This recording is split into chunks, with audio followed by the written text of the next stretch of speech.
المضحك لما انا عملت القناه دي عملتها عشان الكوره وعشان اتكلم فيها براحتي بره الكوره عن الحاجات اللي انا بحب اتكلم فيها زي مش هقول تنميه، بس زي نصايح، زي ارشادات، زي الحاجات اللي احنا اتعودنا اتربينا عليها. ولكن مع الوقت لقيت ان صعب اعمل الاتنين، خصوصا ان انا حد مش معروف، فبدات اتكلم عن كوره. وكان نيتي في الاول ان انا هتكلم عن الكره الاوروبيه اكتر من الكره المصريه. ولكن تفاجأت ان الناس تتفاعل اكتر، يعني كانوا متفاعل قوي يعني. يبقى انت اخبط اللايك كده انت بتتفرج عليا في الكره المصريه. وهي الحقيقه انا ما بتكلمش عن الكره المصريه غير عن النادي الاهلي وعن منتخب مصر. ولو في ماتش مهم للزمالك او بيراميدز ممكن اتكلم عليه مع فيديو في ماتش النادي الاهلي. ليه؟ عشان انا راجل اهلاوي. فمش هعمل فيديو مخصوص للزمالك او بيراميدز او اي فريق تاني غير الاهلي او منتخب مصر، علشان ما اقولش كلام يزعل الناس. انا بطلع اتكلم، بطلع كلمتين جوايا حابب اقولهم، عشان انا راجل بحب الكوره جدا. ونقطة ضعفي في الحياة هي الكورة بعد الحاجات الأساسية. كانت الكورة والكتابة. فطبيعي هتكمل حاجة بحبها. ولكن اللي بيحصل في مصر من قرارات، من قوانين، من مبادئ، من قواعد، من انتخابات، من اتحاد كورة، من بتكرر واحد في الكورة، فبيحاول يهرب شوية للكورة الأوروبية. وعشان نتكلم عن الكرة الأوروبية وعايزين نجيب حاجة بسيطة ليها، ممكن نتكلم على الكرة السعودية والتطور اللي عملوه، بغض النظر عن الحاجات اللي احنا ساعات بنختلف فيها. ويا جماعة احنا بنختلف عن حاجة، بنختلف كآراء والله. أنا لما أقول في حاجة غلط شايفها مثلا في الكرة السعودية، أنا ما بشتمش الكرة السعودية، عشان في كذا حد دخل شتمنا قبل كده واتخانق معايا، وأنا أصلا ما كنتش قلت حاجة وحشة أصلا كمان. ولكن نموذج الكرة السعودية واللي بتحصل دلوقتي في دوري روشن هي حاجة مبهجة، حاجة جميلة. تصوير، ملاعب، إخراج، تحكيم، لاعبين كمان جايين من أوروبا. أي نعم ده أثر بشكل كبير جدا على المنتخب السعودي في الآخر، إن أغلب اللعيبة الأساسية بقت احتياطية. وأغلب اللعيبة دي مشيت من الهلال والنصر واتحاد جدة وأهلي، وأغلبهم قليل بيلعب معاهم، وقليل وأغلبهم مشي وراح لأندية تانية وسط أو أقل من الوسط. ده طبيعي أثر على المنتخب السعودي. ولو عاوزين تقارنوا بحاجة زي كده، شوف الدوري الإنجليزي لحد آخر 3 4 سنين ما كانش فيه منتخب إنجلترا. منتخب إنجلترا بقى قوي الفترة دي بسبب اللعيبة القوية اللي بتلعب. يعني عندك الأرسنال النجم بتاعها ساكا، عندك توتنهام كان النجم بتاعها هاري كين، عندك سيتي النجم بتاعها من أحد نجومها مش النجم بتاعها في الفودن، عندك وولكر، عندك ستونز، عندك في مانشستر يونايتد كان راشفورد لحد فترة قريبة، بعد كده مستواه قل.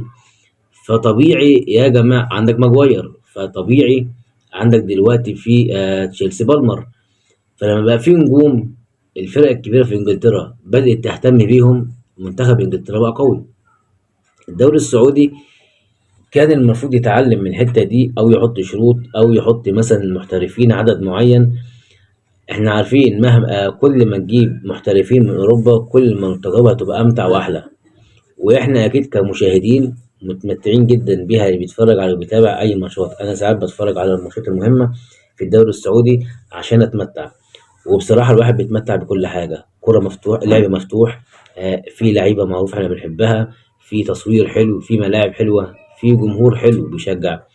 حتى التحفيل بتاع الجمهور بقى على بعض في الدوري السعودي تحفيل لذيذ جدا، وتحفيل لا في قلة قيمة ولا في شتيمة ولا في سب ولا في لعن، على عكس التحفيل عندنا في مصر اللي أصبح حاجة مؤسفة جدا يعني.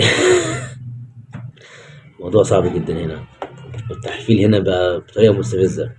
أنا واحد أهلاوي، المفروض إن أنا من أكتر الناس اللي على الكوكب تحفل على الزملكاوية عموما بره القناة حتى. ولكن أنا طول عمري ما كنتش بحب أصلا حاجة اسمها تحفيل. أنا أحفل ليه؟ ممكن لو حد استفزني أمسكه أحفل عليه لما أقول بس، وبطريقتي الخاصة وبكل أدب واحترام. لكن الواحد ملوش في جو التحفيل. ليه؟ عشان انت مش محتاج يا جماعه دي كوره، احنا بنستمتع، احنا بنحب حاجه بنحب نتفرج عليها. الحاجه دي احنا كنا نلعبها زمان واحنا صغيرين، وكان نفسنا في فرصه نلعب زي ما باقي اللعيبه بتلعب، وما حصلش نصيب. وانتقلنا من مجرد اللاعب الى مجرد المشاهد المشجع لناديه اللي بيحبه وبيعشقه. للأسف التحفيل زاد عن حده، وبقى شتيمة، وبقى الدخول في أعراض سواء من هنا ومن هنا. وعاوز أقول إن الدخول في الأعراض من الجمهور الزملكاوي أكتر بكتير من الجمهور الأهلي. ودي معلومة على الماشي كده هناخد فيها شتيمتين تلاتة.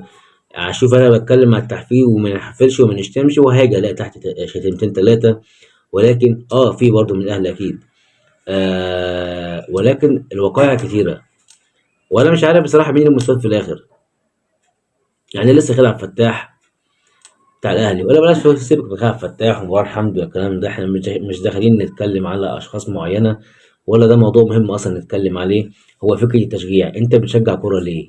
انت بتتفرج على الكوره عشان تحفل، ولا بتتفرج كوره عشان انت بتحب الكوره ومستمتع بفريق معين بتشجعه؟ يعني انا راجل بشجع ارسنال في انجلترا، وبشجع برشلونه في اسبانيا، وبشجع انتر ميلان في ايطاليا. انا ليه اعمل نفسي مشجع كتالوني؟ ليه اعمل نفسي مشجع من حواري لندن؟ ليه اعمل نفسي مشجع من حواري ايطاليا، ولا وكأن انا جايب التاريخ كله بتاع ايطاليا، ولا التاريخ بتاع انجلترا، ولا التاريخ بتاع اسبانيا؟ واحنا مين يابا؟ هو انت انجليزي؟ هو انت اسباني؟ شجع الفرقه دي وخليك شغوف فيها، اتفرج عليها كل مره، بس دي مش حاجه تخليك متعصب وتتخانق وتشتم مع ابن بلدك عشان فريق اوروبي.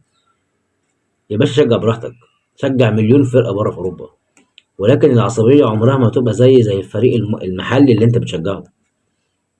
وانا مش معنى كده ببرر الشتيمه والتحفيل في المحل، لا برضه غلط.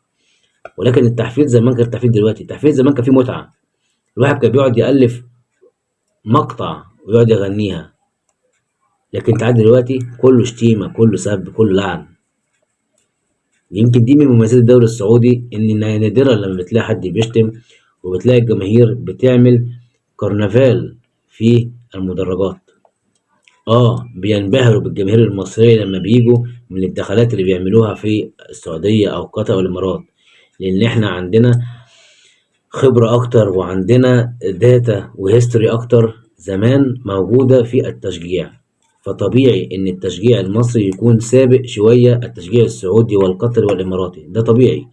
ولكن حتى هما بينبهروا، إحنا في نفس الوقت بننبهر بالجمال اللي بيتعمل. هي ناس جاية تنبسط، زي بتوع جماهير افريقيا لما بتيجي تلعبك وتبقى خسرانة 2 و3، هي مالهاش علاقة بالنتيجة، هي بتشجع فريقها، هي بتعمل الكرنفال بتاعها، هي بتعمل الرقصة بتاعتها، هي بتعمل الأغاني بتاعتها. ما بقولكش إن ده صح 100%، لا، لازم يكون في جزء من الجمهور شديد ومتعصب شوية، وبيدافع وبيحامي ورا الفريق بتاعه، ولكن مش توصل لدرجة السب واللعن وقصف المحصنات والأعراض و احنا في تعليقات ساعات بنعلق على الفيس، لو قلنا جملة لما حد في واحد مش عاجباه قوي ممكن يخش يشتم، هو اصلا ما يعرفنيش او ما يعرفكش. انت بتقول حاجة مش عاجباه، اقول لك لا ينعل واقعد اشتم، وانا وانت اصلا ما نعرفش بعض، لمجرد بس انت كتبت حاجة مش عاجباني فانا هرد لك بشتيمة. انا عارف ان الكلام ده والله لو مليون واحد دخل على اليوتيوب واتكلم عليه، سيبك من انا، لو 100,000 واحد المشهورين على اليوتيوب دخلوا اتكلموا عليه مش هنغير حاجة. ولكن حاول تبدأ انت بنفسك، حاول تبقى انت اهدى بنفسك، انت ربنا شايفك. تخيل يوم القيامة كده هتتحاسب عشان شتمت واحد ما تعرفوش من ورا شاشة عشان لعبة كورة. ده اللي انا بتكلم فيه. هل معنى انا كده ما بتعصبش؟ لا بتعصب، بس بتعصب لوحدي وانا في شقتي لوحدي، وممكن اشتم كمان اللاعب لو عمل حاجة مش عجباني، ممكن اعمل كده. بس في فرق ما بين اعمل حاجة بيني وبين نفسي، وما بين ان انا اشتم مع ناس واعراض وبتاع. وده مش نفاق، ما انت هتتعصب اكيد، ده مش نفاق. ولكن انك بتعمل كده مع نفسك حاجة، وانك تشجع غيرك وتقعد تعمله كده في المدرجات، في الشارع، في القهاوي، دي حاجة تانية خالص. اتمنى تكون الرسالة انا كنت عاوز اقولها وصلت، واسف على تطويل الفيديو، ولكن كلمتين كنت حابب اقولهم في ظل ان مفيش كورة اليومين دول بسبب الايقافات الدولية اللي كل مهمتها ان هي تبوظ صحة اللعيبة، عشان ضد الماتشات الكتير بتاعت المنتخبات. والسلام عليكم ورحمة الله وبركاته.